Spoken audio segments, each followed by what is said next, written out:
Hello everyone.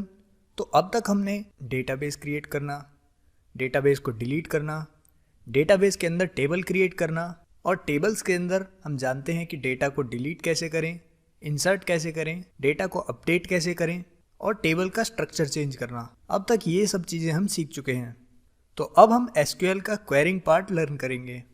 तो इसको start करने के लिए हमें एक अच्छे डेटाबेस की ज़रूरत होगी। अगर आप इस लेक्चर के रिसोर्सेज पार्ट को देखें तो उसमें एक टार फाइल अटैच है। मैं आपको सजेस्ट करूंगा कि आप उसको डाउनलोड करिए और आप उस टार फाइल से डेटाबेस रिस्टोर करेंगे। मैं आपको दिखाता हूं कि ये कैसे करते हैं।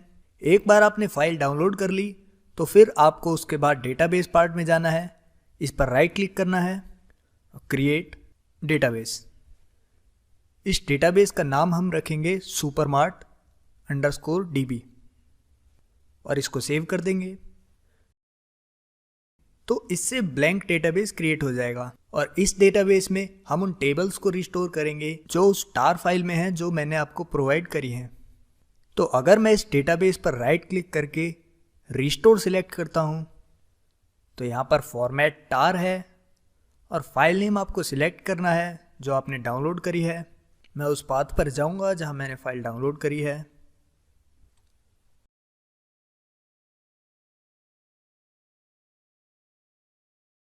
तो यहाँ याद रखिए, यहाँ फॉर्मेट बैकअप फाइल्स पे है, लेकिन आपको इसको ऑल फाइल में सिलेक्ट करना है और तब आपको सारी फाइल शो होंगी।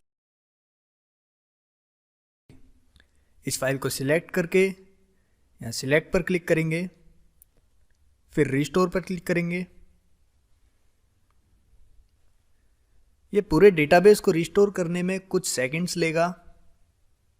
Successfully completed.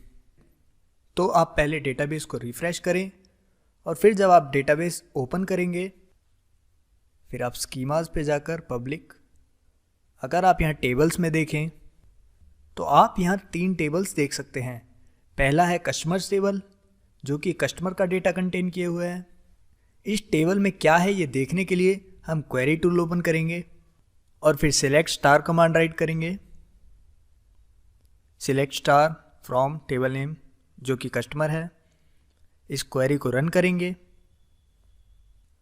तो कस्टमर टेबल में ये डेटा है जिसमें कि customer ID, customer name, segment, age, country, city, state, customer की ये सारी डिटेल्स हैं। यहाँ आप कॉलम्स का डेटा टाइप भी देख सकते हैं। यहाँ एज इंटीजर है और कंट्री वेरिएबल कैरेक्टर है और पोस्टल कोड बिगिंट है। अगर हम ये प्रोडक्ट टेबल के लिए करें, हम लिखेंगे सिलेक्ट स्टार फ्रॉम प्रोडक्ट।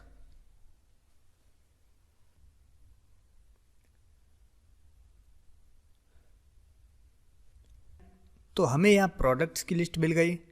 यहाँ प्रोडक्ट आईडी है, प्रोडक्ट की कैटेगरी, सब कैटेगरी और प्रोडक्ट नेम। और थर्ड टेबल है सेल्स, तो हम लिखेंगे सिलेक्ट स्टार फ्रॉम सेल्स। इस क्वेरी को रन करेंगे तो ये सेल्स ऑर्डर आप देख सकते हैं। इसमें पहला कॉलम ऑर्डर लाइन है, फिर order ID, order date, shipping date, shipping mode, customer ID. तो ये उन कस्टमर्स की आईडी है जिन्होंने ये प्रोडक्ट ऑर्डर किया है। फिर प्रोडक्ट आईडी है जो प्रोडक्ट ऑर्डर किया गया है। फिर सेल्स अमाउंट, फिर क्वांटिटी, डिस्काउंट, फिर लास्ट में प्रॉफिट जो कि हमें रिसीव हुआ है। तो आप देख सकते हैं कि इन 3 टेबल्स में एक सुपरमार्ट का डेटा है और सुपरमार्ट के कुछ कस्टमर्स हैं और वो उन कस्टमर्स का डेटा स्टोर करे हुए हैं। प्रोडक्ट टेबल में प्रोडक्ट की इंफॉर्मेशंस हैं और जो उन प्रोडक्ट को खरीदता है उसकी डिटेल्स इस सेल्स टेबल में है। यहाँ इस सेल्स टेबल में ऑर्डर लाइन प्राइमरी की है ताकि हर प्रोडक्ट की एक यूनिक ऑर्डर लाइन हो। इसी ऑर्डर लाइन के अंदर ऑर्डर आईडी है और उसी के साथ यहाँ कस्टमर आईडी और प्रोडक्ट आईडी भी है। कस्टमर आईडी का यूज़ करके आप उस कस्टमर की डिटेल्स देख सकते हैं और प्रोडक्ट आईडी का यूज़ करके आप प्रोडक्ट टेबल में उस प्रोडक्ट की डिटेल्स देख सकते हैं। और अगर आप पहली 2 रोज को देखें तो इनमें ऑर्डर आईडी सेम है। तो इसका मतलब क्या है?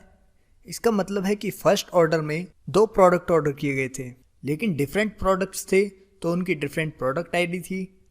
इसलिए 2 ऑर्डर लाइन है। तो ऑर्डर आईडी डुप्लीकेट हो सकती है, इसीलिए ये प्राइमरी की नहीं है, लेकिन ऑर्डर लाइन यूनिक रहती है, इसीलिए ये प्राइमरी की है।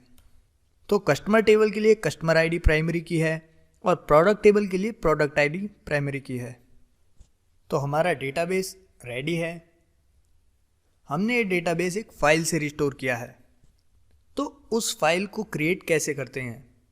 इसके लिए आपको अपने डेटाबेस का एक बैकअप लेना पड़ेगा और बैकअप के लिए आपको डेटाबेस में जाकर इस पर राइट क्लिक करना है और फिर यहाँ बैकअप पर क्लिक करना है। हमें यहाँ फाइल नेम देना है, फिर फॉर्मेट सिलेक्ट करना है। मैंने टार फॉर्मेट सिलेक्ट किया था और फिर यहाँ बैकअप पर क्लिक करना है। तो इससे मैंने जो फाइल आपको शेयर करी थी ये मुझे रिसोर्सेज में उसका बैकअप मिल जाएगा। तो अब से हम जो भी क्वेरी लिखेंगे वो इसी डेटाबेस में लिखेंगे। तो ये काफ़ी इम्पोर्टेंट है कि आपके पास ये तीनों टेबल्स हों, ताकि जब भी हम लिखें तो आप हमारे साथ क्वेरीज लिख सकें और चेक कर सकें कि आपका भी सेम रिजल्ट आया है या नहीं। तो इस लेक्चर में आपने सीखा कि डेटा का बैकअप कैसे लें और बैकअप फाइल से डेटा रिस्टोर कैसे करें।